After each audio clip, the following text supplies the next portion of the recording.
नमस्कार मित्रांनो, जय शिवराय. आज मी तुम्हाला सांगणार आहे बघा, या गिरजवडे गावात बसलेला माझा ज्योतिबा राजा आणि या ज्योतिबा राजाची पूर्वीची कहाणी काय आहे तुम्हाला मी आज दाखवणार पण आहे आणि तुम्हाला त्याची माहिती पण सांगणार आहे. हे आहे गिरजवडे गाव आणि या गिरजवडे गावाच्या मध्यावर आणि उंचावर थाटात आणि रुबाबात बसलेला माझा ज्योतिबा राजा आणि या ज्योतिबा राजाची जिथून कहाणी सुरुवात झाली ते म्हणजे हे तळ्याचे डोंगर. आणि या तळ्याच्या डोंगरावर ज्योतिबा राजाचा काय इतिहास होता आणि काय कहाणी होती ही तुम्हाला मी आज ज्योतिबाच्या डोंगरावर जाऊन तिथली माहिती सांगणार आहे आणि दाखवणार सुद्धा आहे. चला मी आता निघालोय बघा मित्रांनो, ज्योतिबा राजाची माहिती सांगायला या तळ्याच्या डोंगरावर.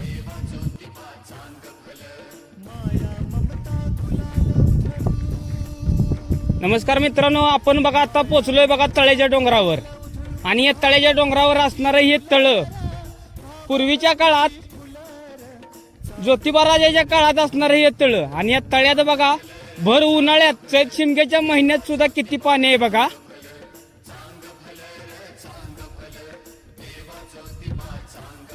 त्या ठिकाणी ज्योतिबा राजाचं पहिलं स्थान होतं. या ठिकाणी ज्योतिबा राजा डोंगरावरती वसला होता. मित्रांनो, तुम्हाला गिरजवडे गावाची कहाणी सांगतो. पूर्वीच्या काळात या गावावर गिरजाशोर नावाचा राक्षस या गावावर राज्य करत होता आणि या राक्षसाचा वध ज्योतिबा रायांनी केला म्हणून या गावाचं नाव गिरजवडे असे पडलं. मूळ ठिकाण आहे बघा ह्यो तळ्याचा डोंगर आणि या तळ्याच्या डोंगरावर पहिला वसलेला माझा ज्योतिबा राजा. या तळ्याच्या डोंगरावरून ज्योतिबा राया गिरजवडे गावात कसा गेला ऐका मित्रांनो याची कहाणी. हे समोर दिसतंय ते आकायवाडी गाव आणि या आकायवाडी गावात एक माऊली होती. ती रोज या तळ्याच्या डोंगरावर ज्योतिबा रायाला पाणी घालायला यायची आणि पाणी घालायला येत असताना रोजचा हिचा हा कार्यक्रम चालायचा.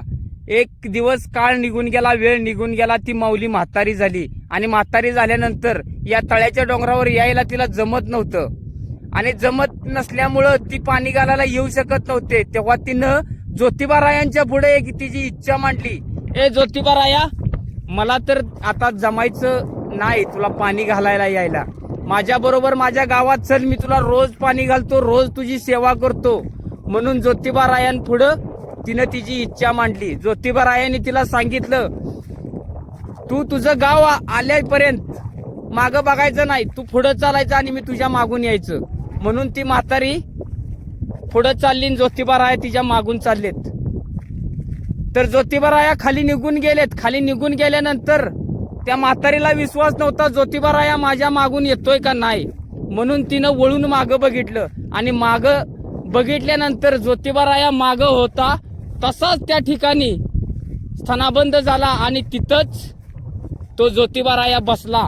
म्हणून ज्योतिबा राया तळ्याच्या डोंगरावरून गिरजवडे गावात गेला. असा आहे या ज्योतिबा रायाचा इतिहास. यानंतर आपण निघालोय बघा आता ज्योतिबा रायाच्या दरबारात.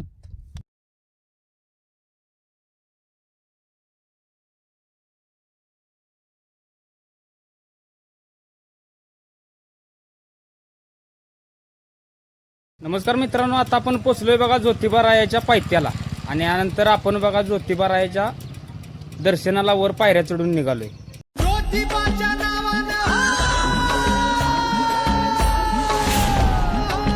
घेऊन हाती सासण काठी भक्त येती दुरून, शंकराच्या अवताराला बघती डोळ भरून. हे दौडत आला सफेद घोडा घेऊन देवाला, दखनचा राजा ज्योतिबा माझा. नमस्कार मित्रांनो, जय शिवराय. मी आता ज्योतिबा रायांच्या दरबारातून ज्योतिबा रायांचं दर्शन घेऊन बाहेर आलोय. तुम्हाला महत्वाची माहिती सांगतो मित्रांनो, आता चैत्र पौर्णिमेला ज्योतिबा रायांची मोठी यात्रा या ठिकाणी असते. माझ्या ज्योतिबा रायाच्या दर्शनाला महाराष्ट्रातून लोक येतात.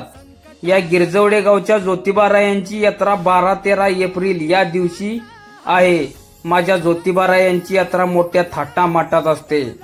या यात्रेला पंचक्रोशीतून धामोडे, शिरशी, वाकुर्डे, आकायवाडी, येनपे, धानूर, पाचुंद, पंढरपूर अशा बऱ्याच गावातून सासनकाठ्या या ज्योतिबारायांच्या भेटीला येतात आणि 3 दिवसाने परत आपल्या गावी नेतात.